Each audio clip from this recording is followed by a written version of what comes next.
positions of hopelessness and helplessness. The government gives them the drugs, builds bigger prisons, passes a 3-strike law, and then wants us to sing God Bless America. No, no, no.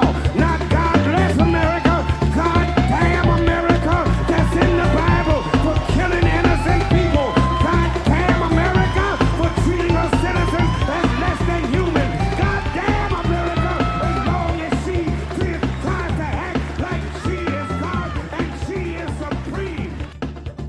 All right, Jesus Christ. Well, I'm drinking this time. Hello, everyone, and welcome to Pod Damn America, the Gothic Socialist podcast for the stupid drowning children that are drowning because the sea is rising 10 feet over the little Niños' heads.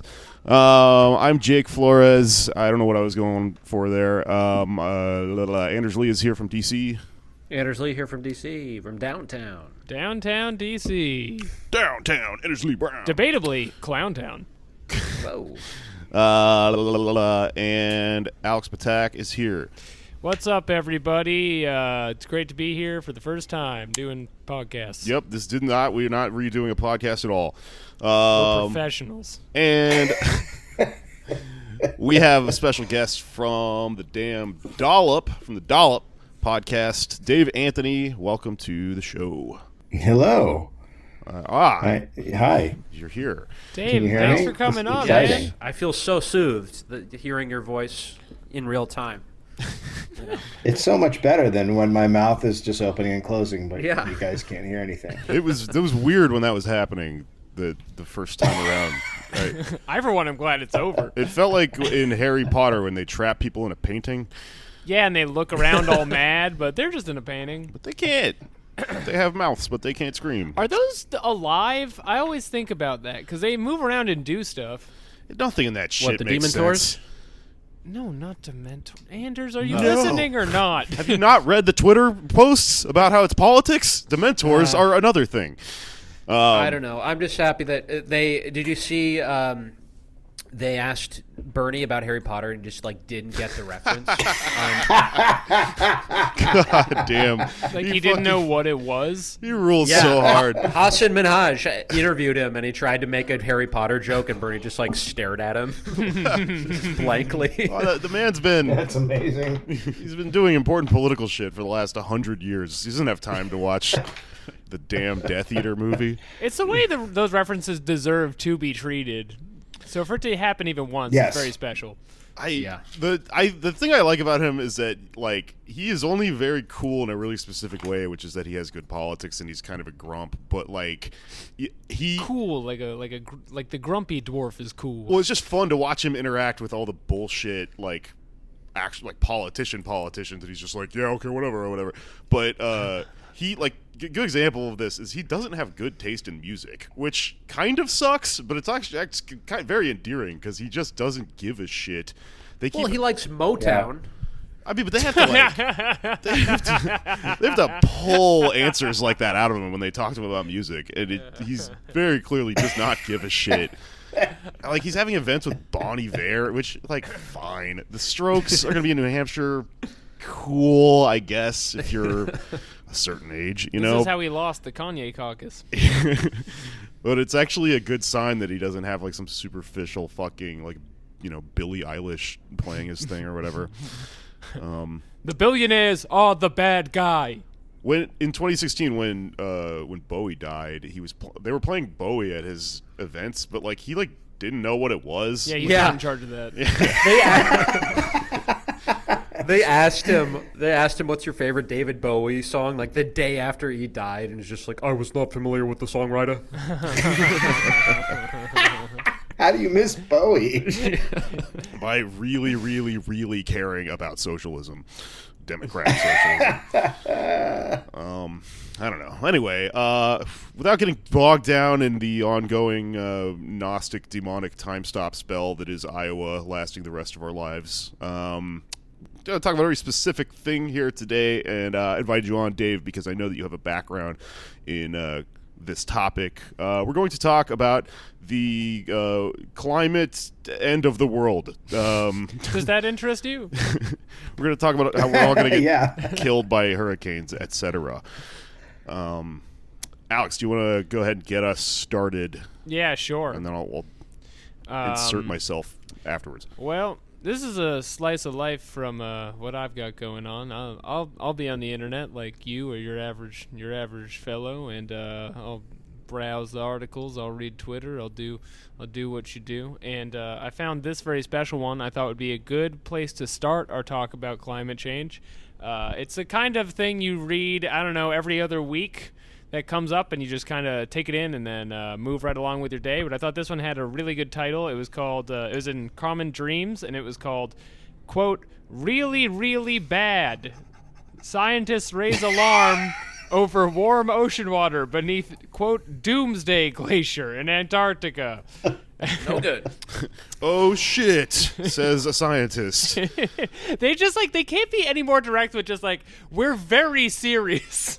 You should be reading these more carefully. They're going to affect your life."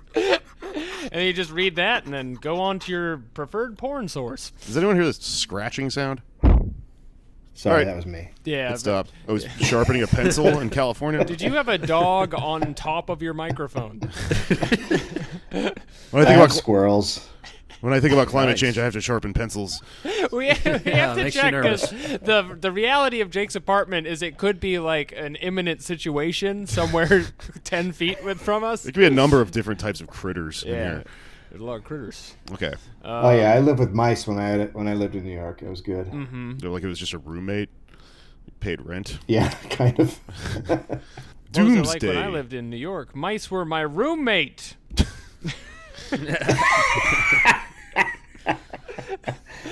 Back to the topic at hand. yes. The Doomsday Glacier. So as you know, you might think Doomsday Glacier, not the original name of the glacier. It was called the Thwaites Glacier, no last name. It is a 75-mile wide husky glacier in Antarctica, and they drilled 2,000 feet of ice deep into it to discover that the ice at the bottom was only 32 degrees Fahrenheit, which, although it might seem chilly for you, is actually alarmingly warm for a glacier.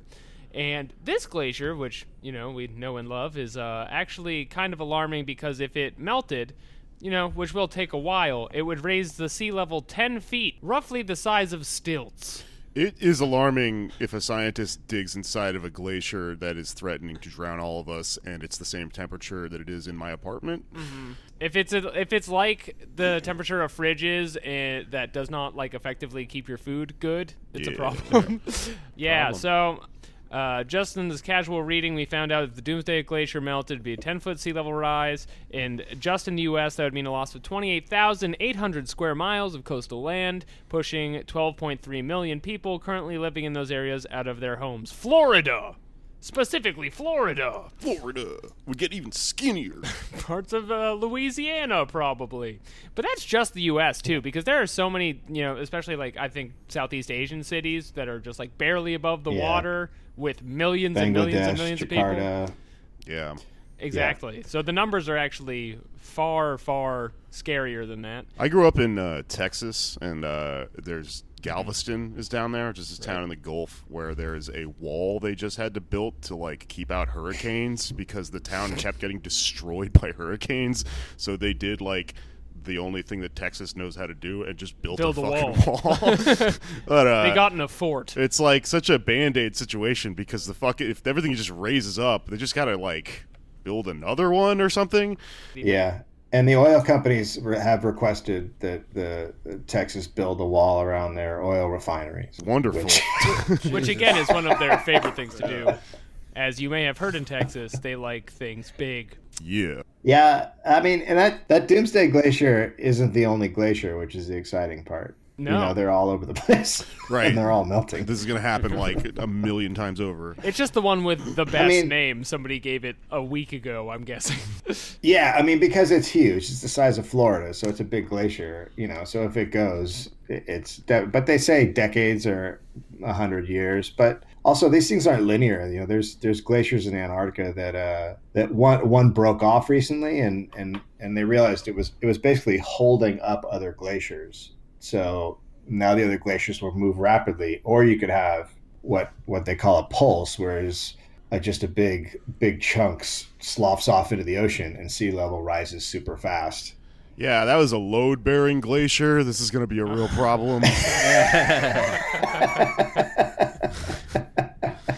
Yeah, no, the fun thing about climate change is even when you're not an expert like myself, you get a very clear impression after even just a minor glance that the scientists who have predictions for how all of these things work together are constantly surprised at how much worse the situation is than they originally thought. Yeah, I mean, one of the things about the way they've been doing their models is they're not modeling for the worst case scenarios.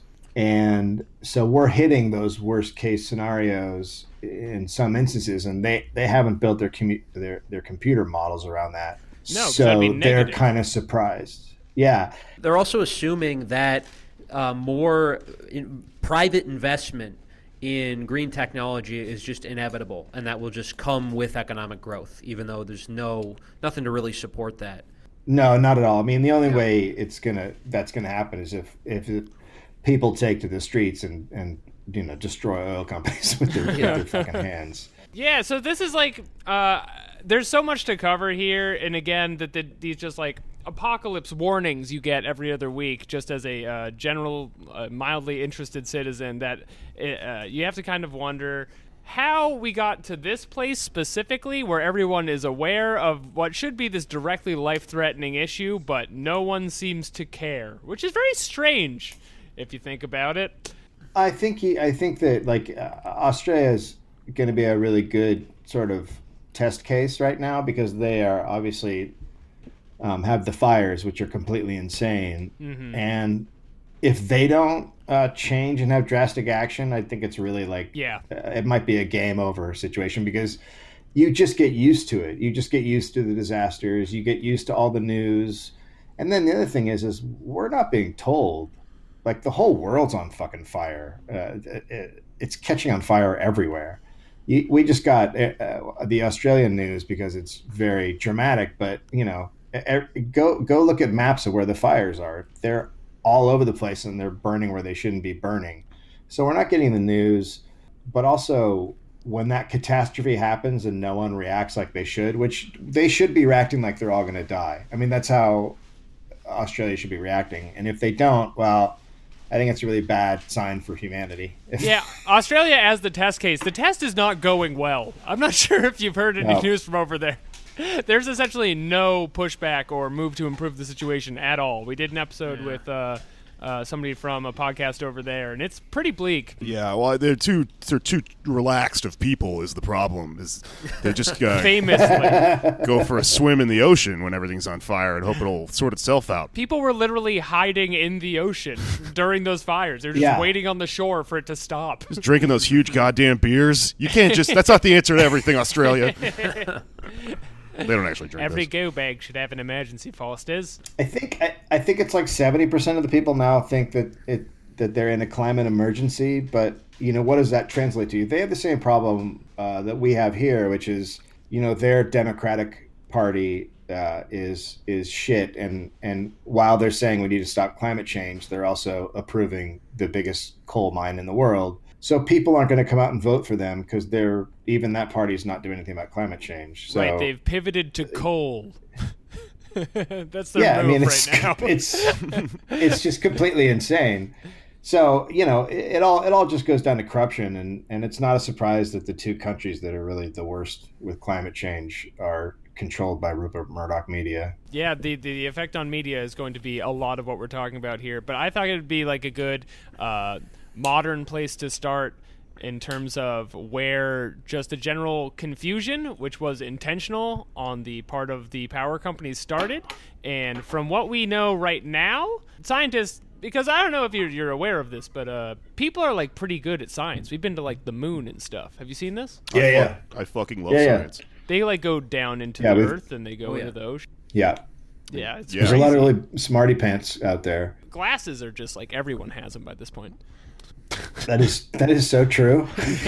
Are you going somewhere with this point? I'm struggling to follow, Alex. The point is, there are newspaper articles as far back as the 50s warning of the exact same thing that we have to convince people of today. But we know specifically, in terms of the energy companies, that Exxon, now ExxonMobil, was aware of climate change from their own internal research teams as early as 1977, 11 years before it became a public issue. There was a big groundbreaking article on this back in 2015. I remember when this came out, and it was just kind of like, oh, they screwed us on purpose. They knew and they did it on purpose. Yeah. Yeah, they did. And the Koch brothers, like up until 2007, the Republicans were on board with doing something about climate change. Right. And then the Koch brothers came on and dumped in all their money, and that obviously changed everything. But now the thing that the Koch brothers are doing is taking over the judicial wing, because that'll stop all lawsuits against Exxon and them. And, now they're covering their ass on that end. It's going to be very hard to get anything past the Supreme Court, for sure. Yeah. Oh, yeah. That was so weird to look back and see like Al Sharpton and Newt Gingrich in that ad together, where they're just like sitting on a couch on the beach, just saying like, we have to do something. We don't know what, but it's got to be something. How did that couch get to the beach? Why are you acting like this is normal?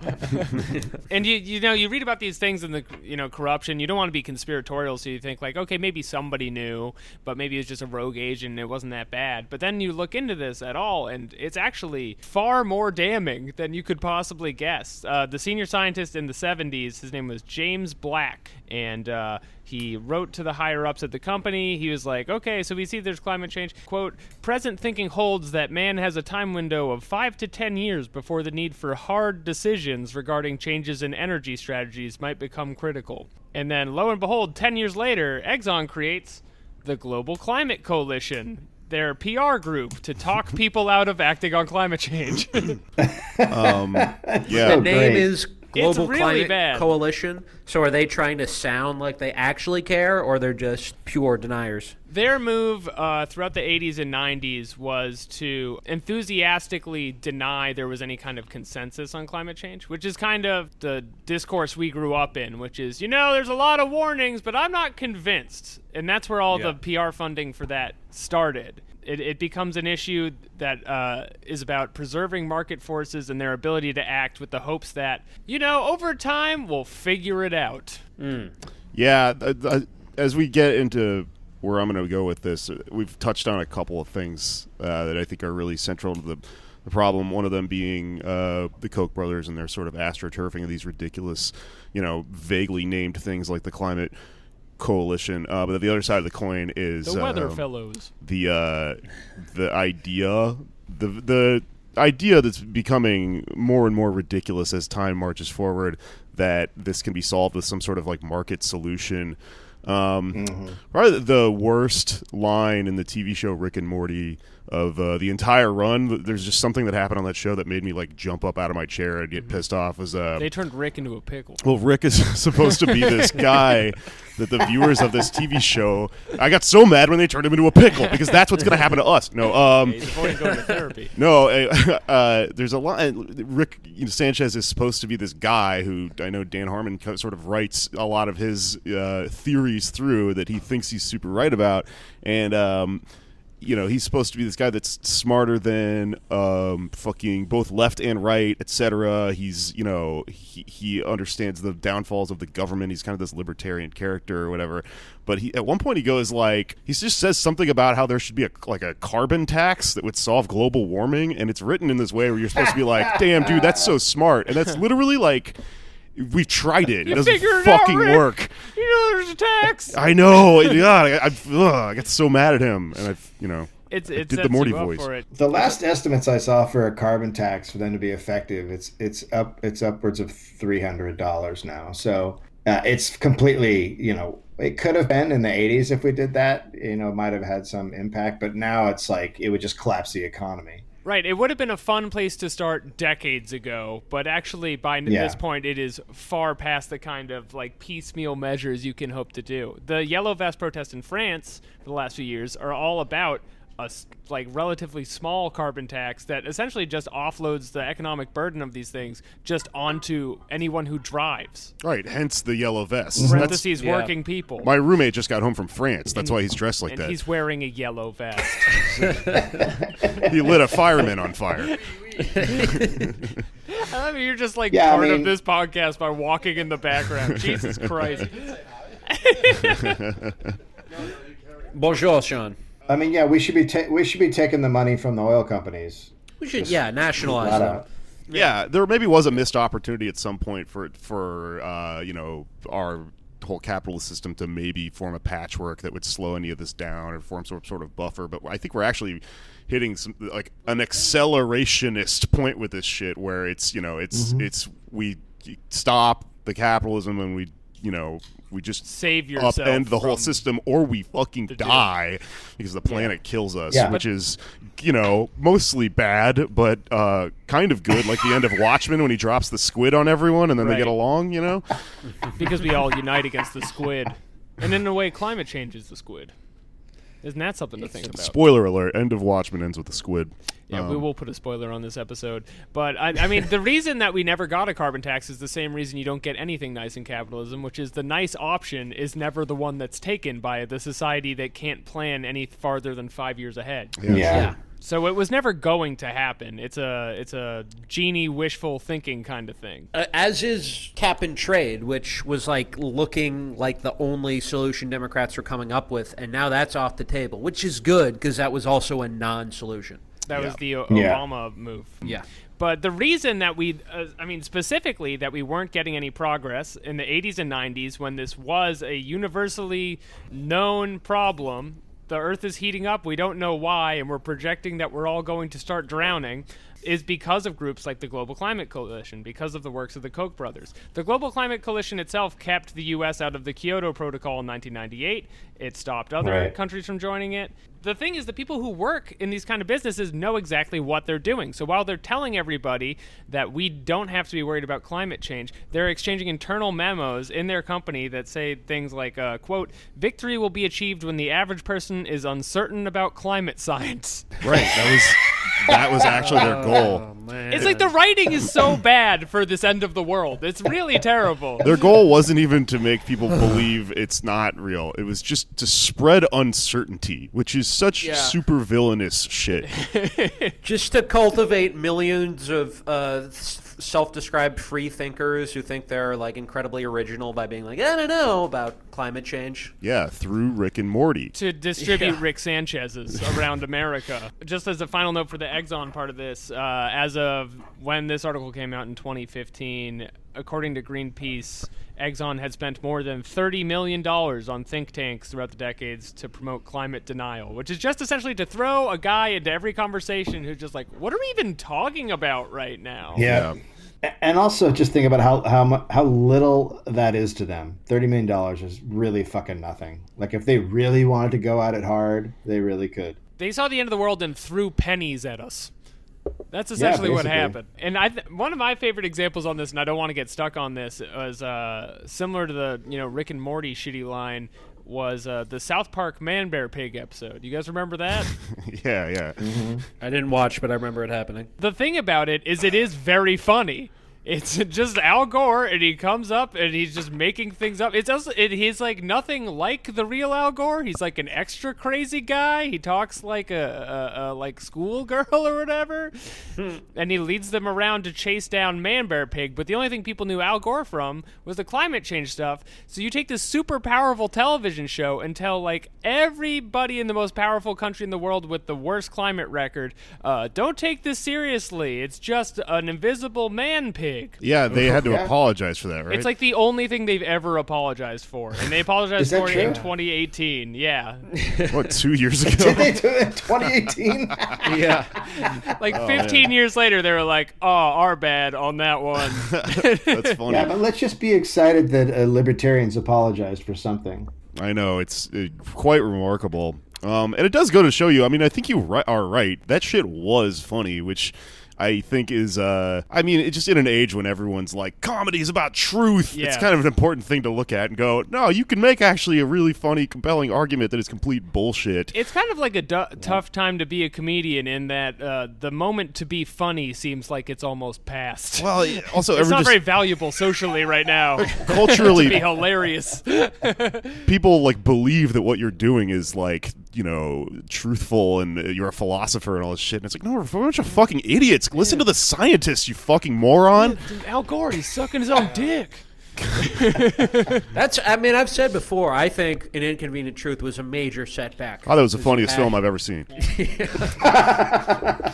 Why do you say it was a setback? You got this boring, uncharismatic figure who has lost one of the easiest elections in recent history, posing no real collective solutions to climate change, just saying it's a problem, we got to deal with it, and people just made fun of him. They just roasted him. It became it was very fashionable to do exactly what South Park did. I know everybody I went to high school with when that came out was just no one took it seriously. It was just this is an old guy and this is an old guy issue. This is for affluent people to care about, and a lot of it was about Antarctica, which of course is important, but the regions of the world that are going to be devastated by this are cities and people who are at the bottom rung of society right now, and feel like the solution has got to come from them, and the problem has to be posed in their terms. And I think An Inconvenient Truth was a setback for that sort of narrative. You're telling me I'm supposed to care about the North Pole, where a white man named Santa Claus lives?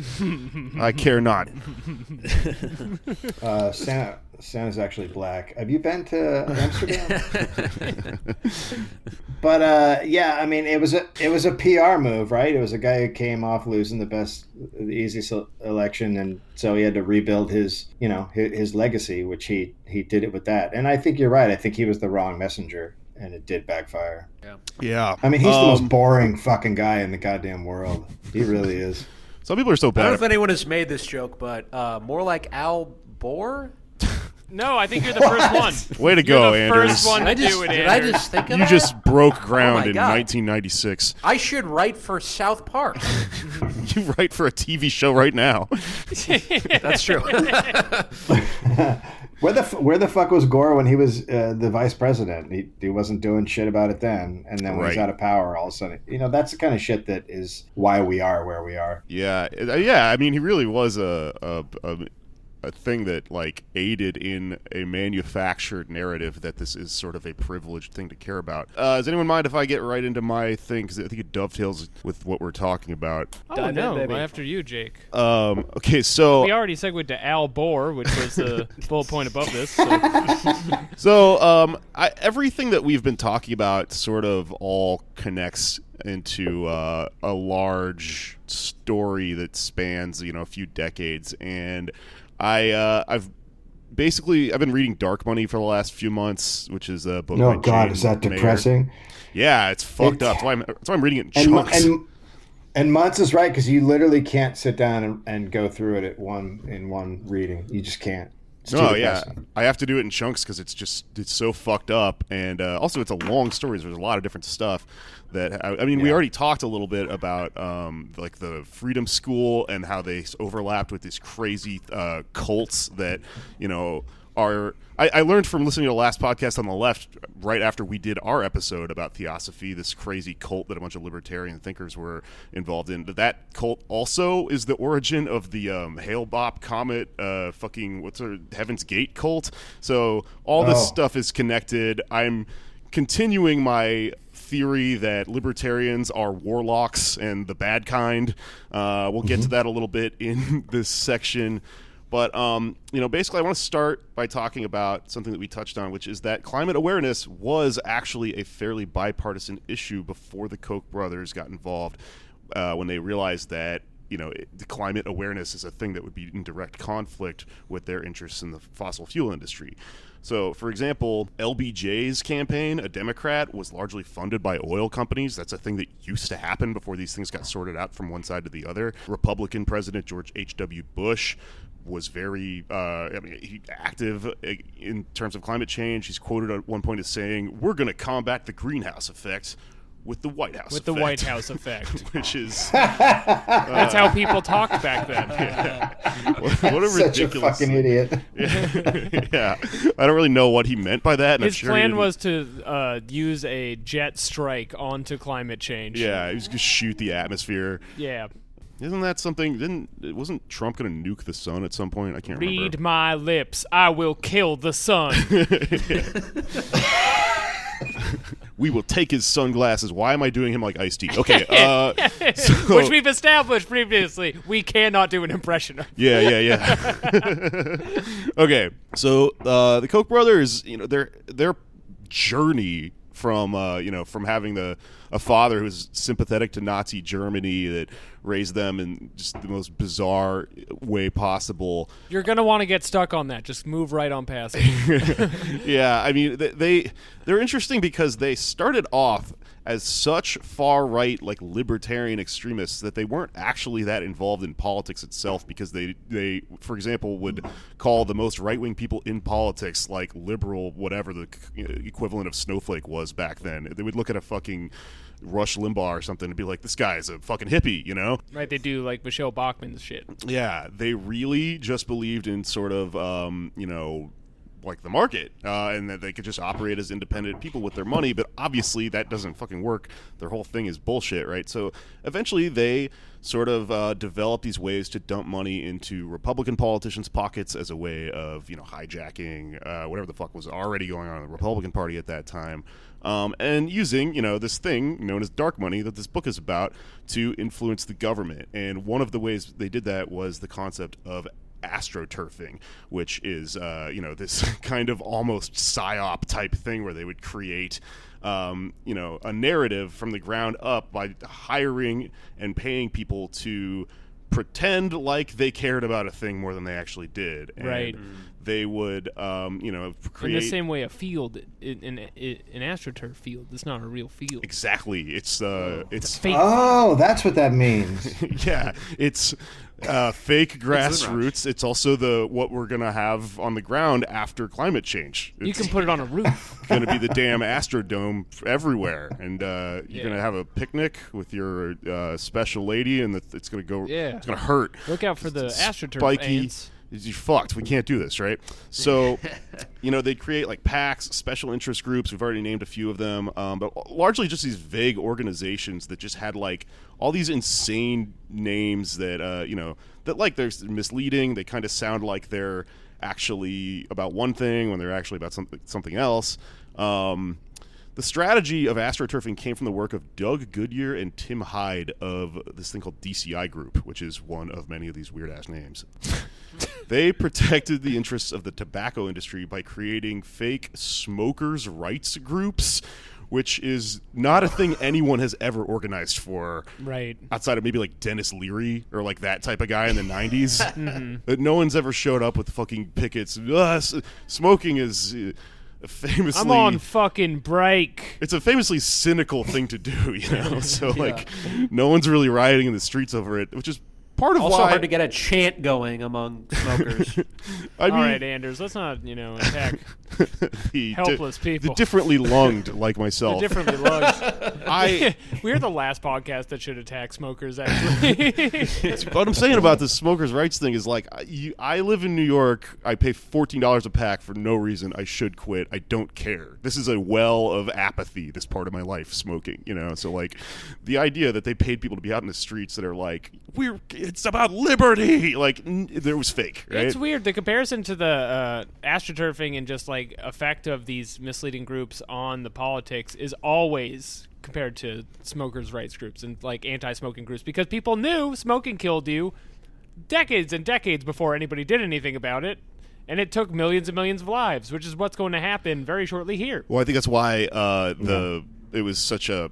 Like, everyone looked at how these people were able to maneuver and protect the obviously guilty tobacco industry and went, we should use those tools because they clearly fucking work. Right. You need somewhere to work after you've already pitched your big camel with sunglasses idea. Yeah. So They obviously hated Al Gore, and during the George W. Bush presidency, they worked with people like conservative pollster Frank Luntz to try to simply manufacture the narrative that it was normal to be kind of skeptical about climate science, as we were discussing before. Yeah, he's one of the big evil names that you'll come across when it comes to climate change. He did a lot of evil work, Luntz. To kind of just get that across to the everyday citizen, we were considering renaming him Doomsday Luntz. He always reminds me of the guy in 30 Rock. I always think Luntz. Oh, the Blimpies guy. He's even worse. Okay, so Luntz would do this by, for example, going on TV and just accusing scientists of lying about there being less polar bears around. He'd just flat out go, "There's polar bears everywhere. What are you talking about?" Hey, turn on a Coke commercial for 5 seconds. Tell me what you see, buddy. Tell me what's up there. Yeah. I see polar bears all the goddamn time. So this actually worked, and over the years, according to polls, people would answer more and more skeptically about the concept of climate change. He really got it out there. Sorry, I thought There's a man screaming through the wall. I don't know if it picked up. I can't tell. I thought someone was screaming. We heard him around this time yesterday, too. Yeah. Later on, Obama would go on to push this cap and trade deal, which was this, vague, feeble, market-centered thing that had been tested before. They really thought it was going to work, but obviously the early years of Obama, he just got stomped by the Republican opposition, who just flat out refused to work with him in this way that he was described. They had no reason to. I don't know why he didn't foresee this happening. Right. I mean, expecting to get anything past these people who still won't move past the fact that they want to see your birth certificate. Yeah. It's fucking impossible. Yeah, the first few years of the Obama administration. He was just living in the West Wing. But, he also took, our oil gas production from what we were 3 to number 1. Like, Obama also... We went in and weakened the Paris Accords at the end. The U.S. are the ones who went in and were like, let's not make this legally binding. Let's back off of stuff. Like, Obama's not at all. His legacy will be very, very dark when this is all said and done. Yeah. He's just going to say, he's another one who thinks that he's just kind of setting the stage for industry to take over for this, green... privately funded green technology renaissance will just take hold at some point. Any second now. Yeah. Don't move to California, but we're about to get it. Yeah, and it's a thing that like liberals are still very much arguing, just simply because I think they think the socialist response to this is maybe just not going to happen or unreasonable. I always think about this episode of when Bernie Sanders had a podcast a few years ago. But I don't think anyone really listened to this or caught it, but he had just a podcast where he podcasted. What was it called? It was he harassed women online. It was one of those things. No, I can't remember. It's called the Burn Ward. I can't remember. Town. It was just called like the Bernie Sanders podcast or something. Bernie Sanders Experience. Yeah, the Bernie Sanders Experience. You talk about MMA. No. But he had, I think one of his first episodes, he had Bill Nye on, and Bill Nye was just frantically. You could hear the fear in his voice, and he was just saying, "It can happen. The market, capitalism can solve this." And you could tell he knew it wasn't true. It was so weird. There's still a vague echo of this thing, but I think that now we have the Green New Deal, and people are maybe getting away from that a little bit. But anyway. But still not really. I mean, Al Gore too. He went on Russell Brand's podcast a few years ago, and he tried to make the same argument. It's actually Brand owned him pretty well, I will say. Every once in a while, Russell Brand, he really gets one in. Yeah, he can do it once in a while, but the Democrats are definitely just completely wrapped up in the tech will save us, nonsense. And the other thing, too, is Brand is a big carbon producer with all the breathy gasps he has in his wonderful lovemaking. Yeah, he's warmed the planet by 1 degree by fucking. Okay, that's my joke. Do you want to hear my Obama list of shit he Yes. he did? Please. Okay, Obama invested Yeah. $34 billion to promote fossil fuel projects in other countries, which is 3 times as much as George W. Bush did. He financed 70 fossil fuel projects that will release 164 million metric tons of carbon dioxide into the atmosphere every single year. He financed 2 natural gas plants on an island in the Great Barrier Reef, and they are two of the largest coal mines on the planet. He put in place the Clean Power Plan for the U.S., which would reduce carbon emissions by 2.5 billion over 15 years. But the foreign projects he approved just totally wiped that out. It means it doesn't mean shit. Like we said, he reversed the drop on oil production that had been going on since 1971, a 74% increase. The U.S. pumped the most oil in 43 years in 2015 and became the number one oil producer, the number one petroleum producer. We're now number 3 for oil production behind Russia and Saudi Arabia, all because of Obama. Cool. Yeah, it's a pretty great legacy. So he also. I would have something to say if I had a beer summit with that guy. He's just drinking a big glass of oil. So, Obama's pushing this cap and trade thing, and as a response to that, a mysterious astroturfed fucking movement appears of people basically just like rioting in the streets, not really, but fucking with their Tea Party signs and stuff.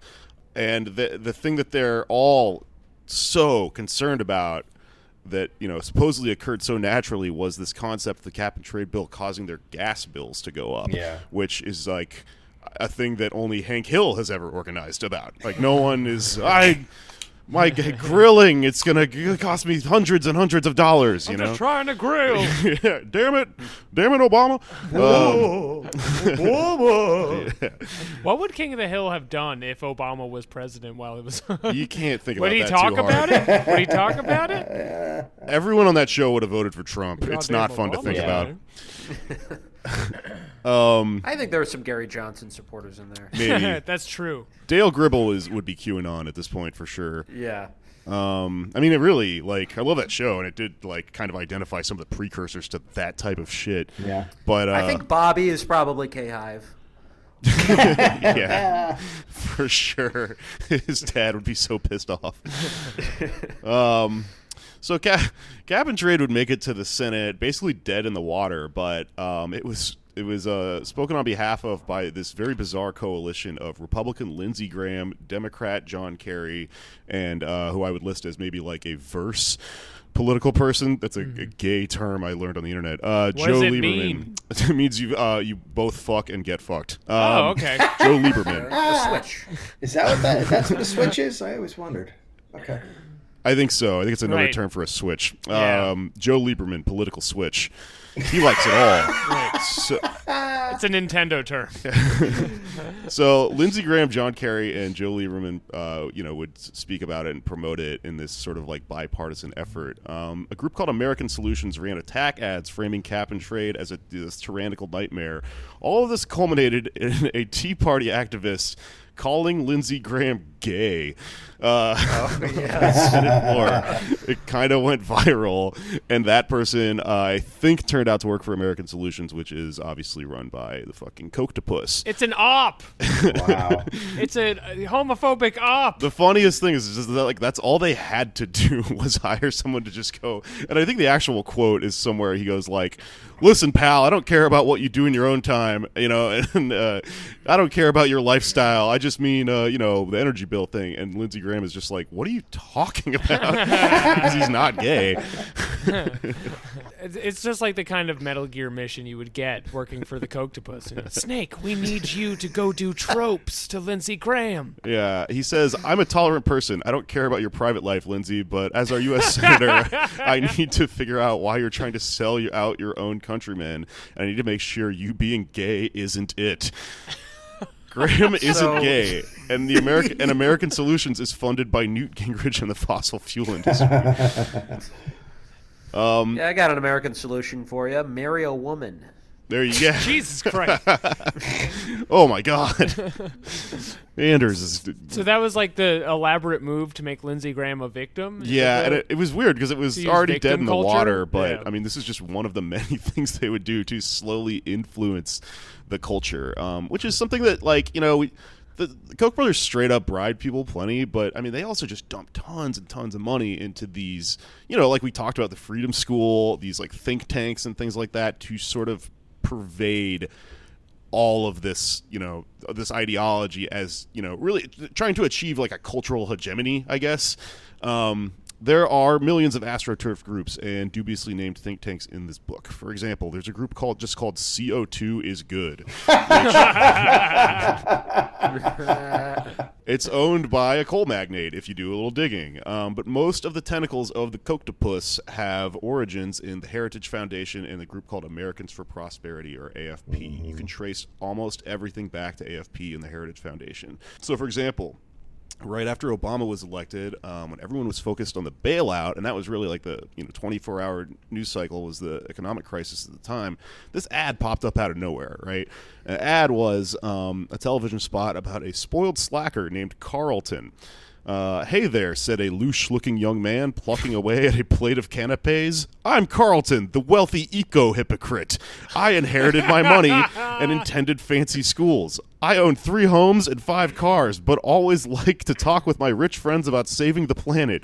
And I want Congress to spend billions on programs in the name of global warming and green energy, even if it causes massive unemployment, higher energy bills, and digs people like you deeper into the recession. Who knows? Maybe I'll even make money off of it. Carlton was in fact the creation of Americans for Prosperity. So they just made a commercial with a guy who today would have a man bun. The idea was like, oh, this bougie, effete hipster is the type of person that's into climate science. And they I like that he just tells you what he's all about, though. He's like, what's up? I'm Alex. I'm the sleepy alcoholic. Yeah. Well, it was a type Here's what I'm about. the type of hit ad where you're just like, I'm a stupid climate guy. Look at what I'm fucking eating. Yeah. I'm not like you. The Koch brothers also, like, one footnote outside of the astroturfing thing that is just really funny to me is that they themselves said little about the views on climate change. I'm just going to read a little bit here from Dark Money. But in one interview, David Koch suggested that if real, it would prove a boon. The Earth would be able to support enormously more people because a far greater land area will be available to produce food. He thinks that is like what happens after the Earth warms. Crazy, if true. We could farm in the South Pole or whatever. That's like the Sarah Palin thing. It was like, what, you hate beach season year round? Of like a very specific future they've planned in their Cran book. Like, the thing about that is, like, by current estimates, the world needs to double food production to sustain the growing population by mid-century. And the agricultural centers in a lot of the world are being devastated by climate change. So if we don't do something, like, we literally can't make enough food for people. Yeah, 100%. Yeah. Which will be a fun issue among the 2,000 other issues we'll have as state lines blur and people just start fighting in the streets for the food that's left. I mean, if you look at what happened in America with the floods, last year, the floods lasted until just like a week or two before it was the last possible week they could plant their crops. Because if it went past those 2 weeks, it was no longer viable to plant crops. So, like, right at the edge of literally not being able to plant crops, and tons of guys couldn't anyway, but it's just one of those things that, like, it's going to be completely devastating, and there's going to be a year where there are massive floods and we can't plant crops that year. And also in Africa right now, you have the biggest locust storm that they've ever had, and that's climate change. You said locust storm? Locust storm. Locust, yeah, yeah. I've been seeing this too. Holy shit. In the Bible when they're like, oh, God is mad. It's just that. But it's now. Oh my God. I love when stuff like really on the nose like that happens. That's the thing, is we're already so acclimated to this. Like, the Syrian refugee crisis and all that stuff was already aggravated by climate change and just droughts and desertification of these places people live. Like, we deal with this every day and just ignore it. Well, Charles Koch would argue that you're gay. yeah, that you're gay, and that's the answer to climate change. His thinking was reflected in the company's in-house newsletter, which featured an article titled Blowing Smoke. Why are such unproven or false claims promoted, it asks. Rather than fighting global warming, the newsletter suggested mankind would be better off adapting to it. So there's a two-pronged thing happening here, which is that they argue that claims of climate change are, as is true in the scientific method, not entirely proven, but they're proven with scientists agree that it's more certain than a lot of other shit that we already completely take as fact. Yeah.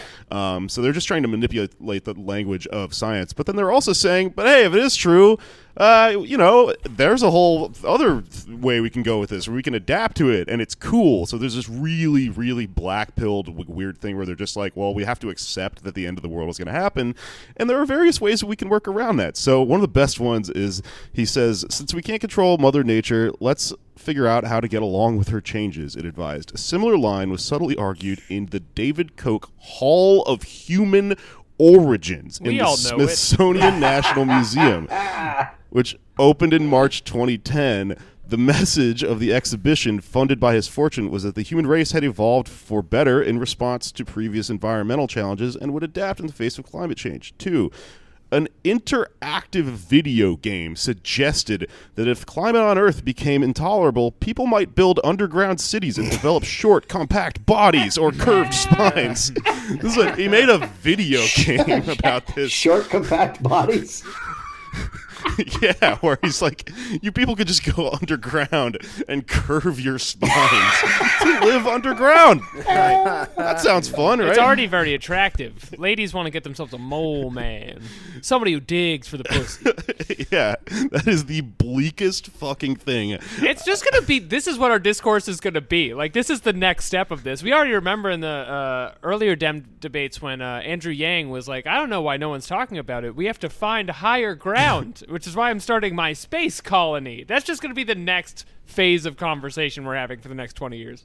Because it's going to be undeniable when you're underwater and on fire at the same time. Like, yeah, I do need a space colony. Yeah. Dave, have you ever read the Parenti? He has a new book about this sort of eco-fascism that might be coming. No, but I'm really familiar with eco-fascism. I learned about it because I was on Twitter and I said something, and all of a sudden all these people were attacking me, and they had trees next to their name, and I was like, what the fuck is happening? It seems like environmentalists are attacking me. And then someone was like, no, that's the sign of the eco-fascist. So I started looking at eco-fascism. I have an interesting theory on eco-fascism and Steve Bannon. Please. So have you guys ever heard of Biosphere 2? So Biosphere... No, it was this thing they built in Arizona that basically mimicked the... Oh, shit, sorry, I'm thinking of Biodome. Oh, sorry. Yeah, not Biodome. Eco-fascist film, by the way. Oh, true, yeah. So they created the Biosphere, which was essentially, it mimicked the planet. And it was a self-contained, large indoor thing that... Basically, when these people went in, then they were supposed to farm and do different things, and they were supposed to live in there for a while. And what ended up happening was the greenhouse effect. You essentially had carbon dioxide just overwhelming and they had to leave. Well, Steve Bannon was one of the funders, and there's a choice you can make at that point, which was the science was pretty absolute. Like, we have to change the way we're living, or this is what happened at Biosphere is what will happen to the Earth. And so you can change the way you're living, or you could use it with eco-fascism and get rid of a lot of people. So I think Steve Bannon being a part of Biosphere put some ideas into his head about where the Earth was headed. For sure it does. Yeah. Ever notice with those people, there's a very specific list of the people who need to go away? Yes. And they're never on their own list? Mm-hmm. Yeah. And it's executed by cleverly defining who gets onto the lifeboat, not who's left out. Yeah, Right. Yeah. It's also fun when you encounter a new group of psychos on Twitter via a specific new emoji. I had no idea there was tree Twitter. So I have a treat for the end of this episode, or the end of my segment here at least, which is that in learning about all of these astroturfed organizations that the Kochtopus used to manipulate the This conversation. is the most anyone has used the word Coke to be. It's in the book a Ever. lot. It's you know what it is. It's a cartoon of a large octopus that has its It needs tentacles no everywhere. explanation. It's wearing a little top hat. It's a Coke. It's an octopus version of Mr. Peanut. Okay, and we have to kill it like we killed Mr. Peanut.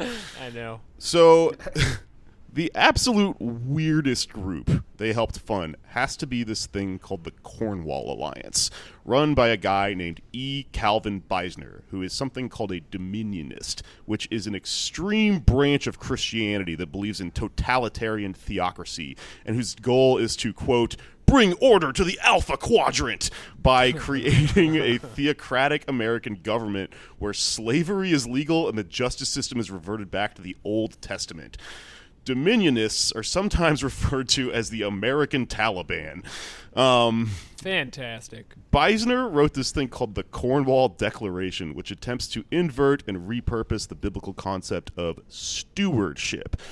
In Christian theology, stewardship is the concept that the earth and its resources belong to God, but he has given it to man as a gift. Thus, protecting the earth and its environment is a service to God. Or in other words, humans have stewardship over the earth and a responsibility to take care of it. This theological concept has been historically used to recruit evangelicals for environmental activism. Not a bad idea. It's a healthy way to think about that. The Cornwall Declaration spins this as a denialist tactic. It has 3 tenets. First, the document notes that many people mistakenly view humans as principally consumers and polluters rather than producers and stewards. Second, Cornwall takes a critical look at the perception that nature knows best, or that the earth untouched by human hands is the ideal. Third, the Declaration points out that while some environmental concerns are well-founded and serious, others are without foundation or greatly exaggerated. So he attempts to invert this idea of stewardship as like it's actually bad, like Bizarro stewardship. yeah, like God wants us to fuck up the earth or whatever. In 2006, the Cornwall Alliance, simply by virtue of vocally believing all this insane shit, they were just doing their own thing, like just off on this weird kick. They just run into the Koch brothers essentially out there in the world because the Koch brothers read what they're God's doing. plan. Yeah, and all that leads them to produce with the Koch brothers their most powerful project, a multimedia assault on climate scientists called Resisting the Green Dragon. They empowered us to get our rap group together. So the Kochs find this group of people that have this really specific anti-environmentalist, crazy, like Christian cult going, and they realize we can use this as a way to wage more of a war on climate scientists. So they get together and they produce a 12-part documentary series with an accompanying book. There's a fucking trailer for it on YouTube. We'll put it in the episode at some point. You're gonna think you get the whole picture from the 12-part series. You don't. You gotta read the book. Yeah. The complete text. I don't know who is buying the whole thing, and the book is fucking crazy. Yeah. Resisting the Green Dragon. If you haven't figured it out, the Green Dragon is just the green movement. They call themselves Slayers because they fight against the Green Fight Dragon. the Green Dragon. Sorry. The Resisting the Green Dragon I accidentally hit it. argues that. Oh, It's the dragon. Yeah, you're just going left. Yeah. Prop, prop. Resisting the Green Dragon argues that environmentalism is a heretical, secular, church-like cult movement that is locked in battle with Christianity for your soul. And it works its evil by saying that nature comes before humans. So that's the evil that the environmentalist movement is doing, is saying nature, they want you to think about nature before you think about your own children, who are not a part of nature, according to this movement. No, have you seen these kids? My God. Environmentalism is also a front for a world government, they believe, and uses the film Avatar as propaganda. They hate the movie Avatar. They also hate, for some reason, the guy who founded the Weather Channel is just like one of their big enemies.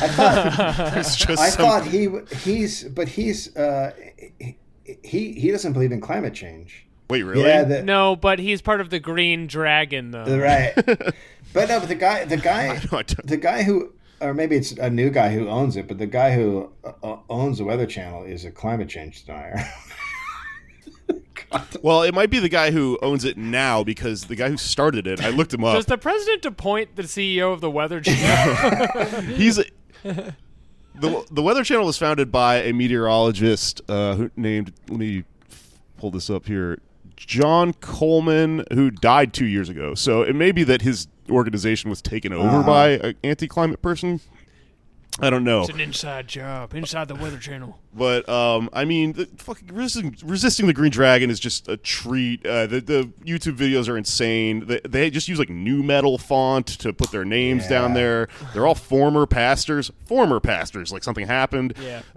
One of them is head of a group called the Concerned Women for America, which is just another vague, like, what does that mean group? Concerned women. They believe that AIDS and tornadoes are God punishing us. Oh, like they took that's true. the homophobic thing. Yeah, sure. Well, we can agree on some points. They also describe themselves as post-structural, which I think is really interesting, because that is a movement that I've been reading a lot of Gilles Deleuze lately. Like there is like a whole other movement in philosophy that is really interesting, that rejects some of the transcendent and hierarchical ideas of philosophy up to that point. I don't know how they think what they're doing is that, though, other than Gilles Deleuze uses the metaphor of a tree a lot, and they either love or hate trees. I can't really tell. But anyways, The Green Dragon lives in the tree, yeah, I don't know. so you gotta burn that down. If you're listening, we'll put some of their shit into the episode. Children are naturally susceptible to deception. Not surprisingly, the Green Dragon targets your children more than any other group. It subjects them to a steady drumbeat of environmental propaganda that contradicts the Christian perspective. Avatar was a $3 billion box office success, with all of its Oscar-winning 3D artistry. What was the premise? Humans have trashed the Earth, and now they're invading other planets to rape them as well. As Ruth Doffett correctly notes in the New York Times, there's a gospel at work here. Look them up. It's complete batshit insanity. Yeah, Dominionists Check out their are SoundCloud. really terrifying. Ted Cruz's father is one. Wow. That's right. That didn't surprise me at all. Although that is, I mean, is Ted Cruz more moderate than his father? That's crazy. Well, his father thinks he's Jesus don't Christ, I believe. So Yes. Oh, holy shit. That's about all I have for this episode. But I guess the narrative that I'm trying to get through here is that a friend of mine on his own podcast a while back was asking the question, like, how did this become like how did climate become a conservative issue? Because it doesn't really make that much sense until you start to piece together what they are led to believe, which is that the things that we are proposing to fight this thing would negatively affect what they perceive as something good happening in the market, which is all these people producing all these fossil fuels. And they also think, well, this is big government, evil socialist shit or something. But these narratives were planted by a small group of people over the years. I don't know. I mean, It affects that opinion. Naomi Klein makes a very good point, and This Changes Everything, which came out a few years ago. I remember this part of the book. Sure. Which is that conservatives fight tooth and nail against climate change because they, almost more than liberals, correctly understand that in order to escape a certain fiery and watery death, you have to interfere with market forces and make some plans about how to run your society and just move politics in general to the next phase of development. yeah, the two sides of the argument are Republicans saying that's bad and Democrats saying that's not actually happening. But the part of it that almost makes it apolitical is they're still stuck with us. It's not like they're on a different planet. They're still going to burn alive. No, we're going to live underground while they... I mean, Curved spine. do you guys know about the bunkers? Oh, I'm sorry. Do you What? kn- Tell do you me. know- do you know about the? It hasn't made its way over to Do Brooklyn you know yet? about the rich guys' bunkers? No, please tell us. So they're mostly up in the Dakotas and Wyoming and places like that. Do you have an address? So they've created bunkers that are enormous, and they're supposed to last, if not forever, 10, 15 years inside there. They have pools, they have gyms, and they sell for $2 $2 to $5 million to get whatever it is, an apartment in there. And when the apocalypse happens, they're all ready to go. They have escape plans, and they go to this bunker. And if you see a video of them, it's one of the most insane things you've ever seen. But there are tons of these rich people who you're saying they're going to burn with us. Well, they don't think they're going to. We got to burn them first. Yeah, I mean, you're correct. Yeah. There is an elite few that will get out, but the percentage of people who hold this opinion, they're not getting out. Like, all Republicans are not getting out. Oh, yeah, sure. Yeah. There are a lot of people that are voting The against funny their thing own to me interest. is this idea that environmentalists are putting the Earth before humans, when it's really the opposite. Like, the Earth is going to be fine in the long run. We're going to go extinct. Right. And then the Earth will have a little damage that it will just kind of self-correct and then just keep on being a planet without human beings on it. George Well, yeah, Carlin because- over here. Because the Earth doesn't perceive time like us, so it'll just like pick us off like a mosquito, and then something will happen. The Earth also isn't like alive. Gaia will remove the louse from her dress, thus sparkling for the ball of time. Yeah, this is a huge problem for us, like living on the fucking thing. There's a new season of American Horror Story that is based around those bunkers. It's not good, but I enjoy the show. Okay. It's my trash TV. I do like that it's like Fallout. Yeah, if you guys want to like pool some money and just like consider just having one, I'm a really good roommate. I just like listen really well, and I'm just up for whatever. And I like you guys. I think let's last this one out. We got it. Yeah, Here's the we thing should about all start having a- planning for that. Here's the thing about having a bunker this out of for the the podcast? apocalypse, and you're rich. If you're rich, you couldn't be a more useless human being in end times. I mean, like almost any other person on Earth has more skills than you to survive in some kind of way. But they've all hired guards to surround their bunkers. Well, the guards are just going to fucking kill them and bring their families in. Like, that's how these things work. The first people to die are always the guys surrounded by security guards who will take all their shit. 28 days later. Well, yeah, because after the apocalypse, they're not gonna. That's right. Money's not gonna mean anything. You can't be like, oh, I'm gonna give you more green dollar bills that you can spend out there in the scary, gray landscape with the dead tree and everything. Right, so if you want to do well, join a shady mercenary arms group, I think. That's right. Is the lesson here. And maybe that's what we can look into. Yeah. We have to start developing those single shoulder pads that you only wear on one shoulder with the spike on it. Right. And, enlist in Frieza's army. Trucks that we can all stand on while we drive around and shit. Well, anyways, I think we're getting pretty close here. You guys? Yeah, I mean, the else? only final point I had on this, and we kind of talked about it earlier, was the proposed solution in the discussion politically is always, why don't we have a carbon tax? I heard Pickle Rick say it's time for a carbon tax. Let's get epic on it, my fellow man. But the reality of the situation is we are so far past the moment for a climate tax that without going into it, the only way out of this situation at this point in time is to let's just say it, it's to nationalize the oil industry. It's to grab this fucking thing that's going to kill us and drive it into the ground before it kills you. And that is not even it's implicit in a Green New Deal, but it's not spoken of. If you Google nationalize a Green New Deal, only Republican websites come up. But that's what we got to do, and maybe we'll do a different episode on that more specifically. And what do you think we should do? With Well, the people that got us into they go to this? The Hague and they get the end the Nazis did. And honestly, if you want to That's what I'm stop, the Koch brothers and other people from doing this shit, that's the answer. A couple of them get the death penalty or whatever you want to call it, and then they start thinking, oh, maybe this isn't worth it. Right. Yeah, we have to kill the coctopus. We have to Right. stab it through its little monocled eye, and then it dies. That's the only way It to is. kill an octopus. And then we eat It is the only way to Or kill no, an we octopus. eat it alive. Well, they're smart. We Yeah. eat it like an old boy when he eats that squid alive. He eats squid alive. Did you know that the actor who plays the guy in Old Boy is vegan? Oh. And they made him do that scene 4 times? Jesus Christ. That is fucked up. That's probably one of the most upsetting anecdotes I've ever heard. Well, that's cool. Well, I think that about does it. This is a good app. I'm just very happy I God. got to share Resisting the Green Dragon with the world. Gonna go find them now and try to join their cult. Does anyone want to plug anything before we get out of here? Dave, what do you have going on? Just the Dollop. I just have a podcast called The Dollop. That's it. The Dollop. If somehow you are fans of us and you don't know about the Dollop, which I don't think that's the way that I don't think that's the direction that dynamic works. But if it is, listen to the Dollop. It's really good. Yeah, check it out. They're up and coming.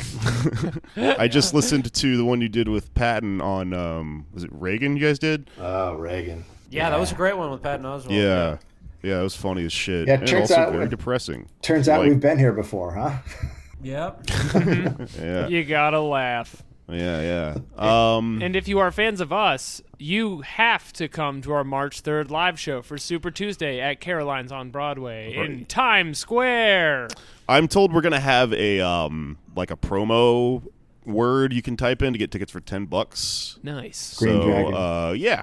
Green Dragon. Yeah, we're all gonna get together. This Green Dragon. Oh, is the Green word. Dragon. Yeah. We will almost definitely not be in charge of picking the word. But if we are, it's going to be Green Dragon. Yeah. Well, I picked one today, but I pitched it at them. I gotta see if they like it. Yeah. I don't know how this works. Details to come. This is the first club I'm working that isn't like a broken down train station or a crust punk apartment in a while. All you need to know about this is we're all going to get together and take a real cute photo op. They're going to put on a billboard in Times Square, and it's going to be hilarious. Yeah, but we are doing our live debate show again on the 19th at Secret Loft. And like I said, or like Alex said, our Super Tuesday show is going to be fucking huge. We're going to put a lot of work into it. It's probably the biggest thing we've ever done. So if you're in New York, I know it's in Times Square, baby, but come on out and we will fight Elmo together after the show. Yeah, spend a night at the M&M store. Yeah. Other than that, follow me on Twitter at PatakJokes. Anders, you got anything? At Anders Lee here on Twitter. If you're in Vermont, come to my show Dummy on February 29th, 8 p.m. at the Revelry. I will be in Pittsburgh, Pennsylvania, at Dee's Cafe on Valentine's Day for some reason. Just to go into Ooh. Pittsburgh to do a Looking show. for love. And I'm going to hang out in a bar called Take a Break, where beers are very large and $2. And smoke inside for the great holiday of Valentine's Day. And I think... If you're a single woman in Pennsylvania, this is a real chance for you to capture Jake. Give me your smokiest bar hag. I will fall in love.